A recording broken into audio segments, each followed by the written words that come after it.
If you have decided to work on your self-development in this year, then this video is for you. In the last couple of weeks, I've been getting questions, most especially questions about how I was able to read so many books in the last year. Some of the questions, I'll put them up on the screen for context. Okay, so that's why I'm going to be sharing with you about 6 steps that will help you to meet your reading goal in the year 2025. Welcome back to my channel. My name is Veronica, and on this channel we'll talk about everything self-development, finance, and my lifestyle in general. If you have not subscribed to this channel, this is the right time to click on the subscribe button and also turn on your notification bell so that you'll be the first to always be notified whenever I put up a video on YouTube. And if you're subscribed already, take it a step further by sharing this channel or my videos to people that you know that it will definitely benefit in the year 2025.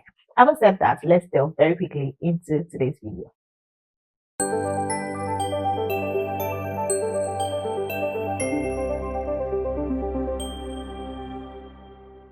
Welcome back, guys. My name is Veronica, and I'm going to be sharing with you 6 steps to help you meet your reading goals in year 2025.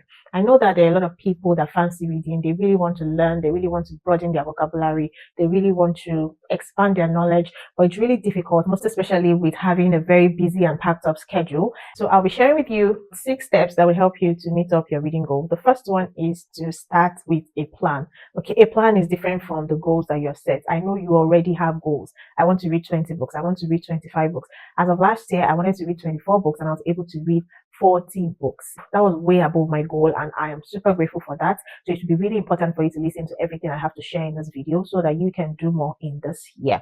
Okay, like I said, have a plan, and having a plan means that you already have your goals. So if you do not have a goal yet, you can pause this video and decide on what you want your goal to be for the year. But after setting your goal, what would then be your plan to achieving these goals? Your goal might be that I want to read 24 books in the year, which is similar to the goal I set in the last year. Trust me, that's an amazing goal. But then you need to have a more intricate plan, and that's what will help you to achieve your goal. How do you want to break down your goal into smaller and achievable tasks? Okay, so one way you can do that is to decide how many books you want to read per month or per quarter. Okay, so you can say that if I'm reading 24 books, I want to at least read 2 books in a month, and that will be about 1 book in 2 weeks. This is a more broken down plan. Do not just make a big goal. Make it a smart goal. Make it something that is measurable. Make it something that is achievable, and be realistic with yourself because you know the kind of schedule that you have. It's better to set a very small goal and then you achieve more, just like the way I did in the year 2024. So instead of having a goal, I want you to also have a plan, and that is what will make you to achieve your reading goal in this new year.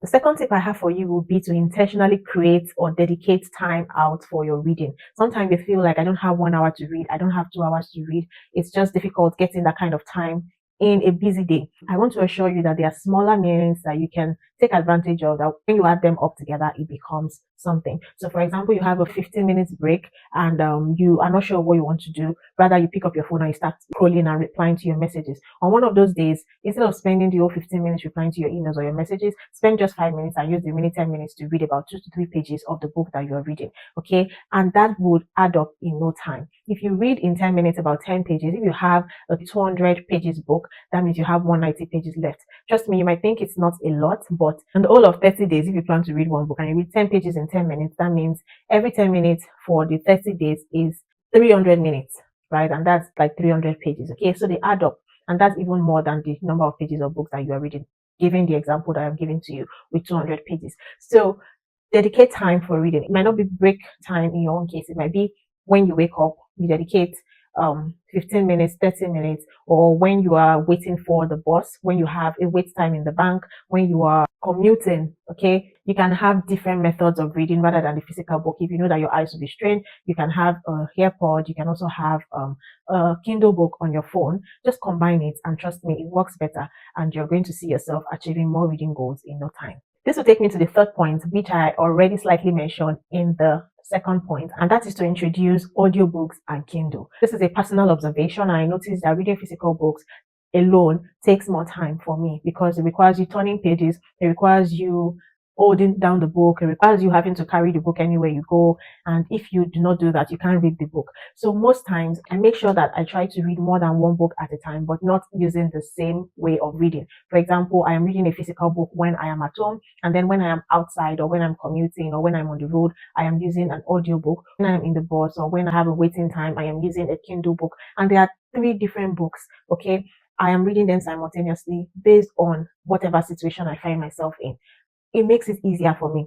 It makes it really easy for me to finish more books rather than focusing on finishing one physical book. But if you prefer physical books and you're very fast with it, then that's fine as well. Just make sure that you are able to meet your goals and that will work. But if you're struggling with physical books, you can try to infuse other types of reading like audio and like Kindle and see how best you can combine them and how fast you're able to cover the pages of your book. The next point, which is the fourth point, is to join like-minded people that have the same goal of reading. So you can just look for a club, or you can even set it up yourself. Find people that talk about books, that encourage you to read. Put yourself in that community so that you're not doing it alone. If you find yourself struggling, then you can link up with people, can be online, can be offline, that want to read, that you can have reviews together, probably monthly, quarterly, that you guys are asking yourself what you read. You most probably even picked the book that you read together, and then you assigned a timeline to finish the book, and then you come back again together to talk about the book. This would encourage you because you know that, oh, I have to review this book at the end of the month, for example, and so I have to finish this book. So it's more like an encouragement, and then you're able to share your views of the book with someone or with people, and that really makes it easy. Okay, so find a club, find people that are interested in reading, or start one yourself, so that you can meet your reading goals. Okay. The fifth point is to set realistic goals. Yeah, like I mentioned earlier, to have a plan. Now I want to talk more on the goals you're going to be setting. So do not expect that every month or every day will be the same. If you are able to read in a day for about 2 hours,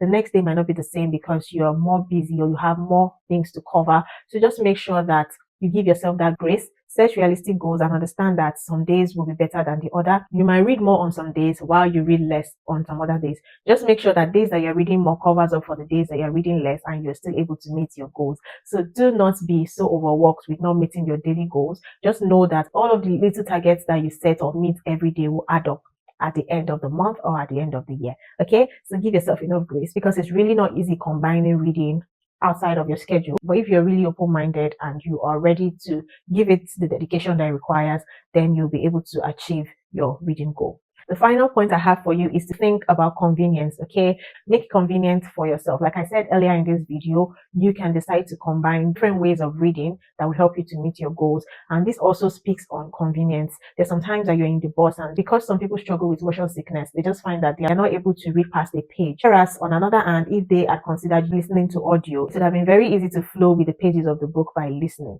Okay, so think convenience and listen to your body. If you are feeling strained in the eye, then that means that you're probably reading too much on your screen, or you are straining your eyes because there is no light.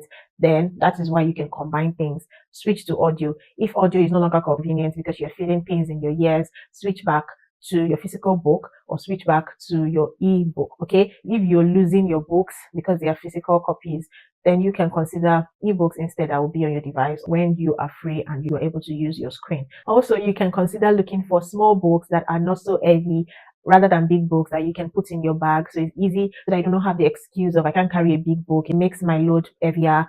Just think convenience, do what works for you, and make sure that you are not allowing any form of excuse. I'm going to use a simple example of these two books that I'm going to be taking off my shelf. I have Show Your Work by Austin Kleon.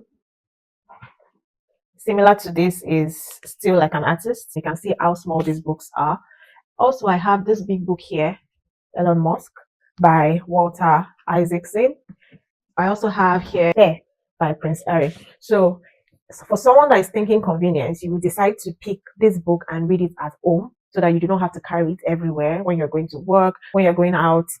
You won't have to carry it everywhere because when you see how heavy it is and feel how heavy it is and you come home and you say, oh, my hands are aching, I don't think I want to read again outside. I'm no longer reading.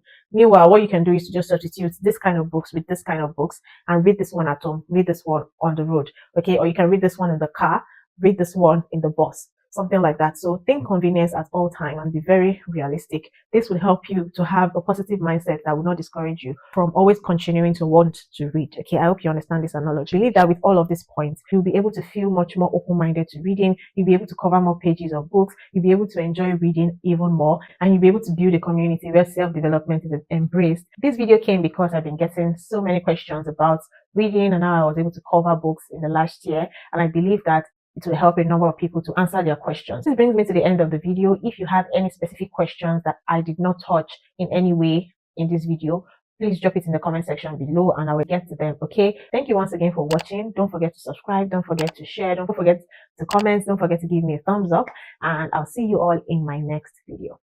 Bye.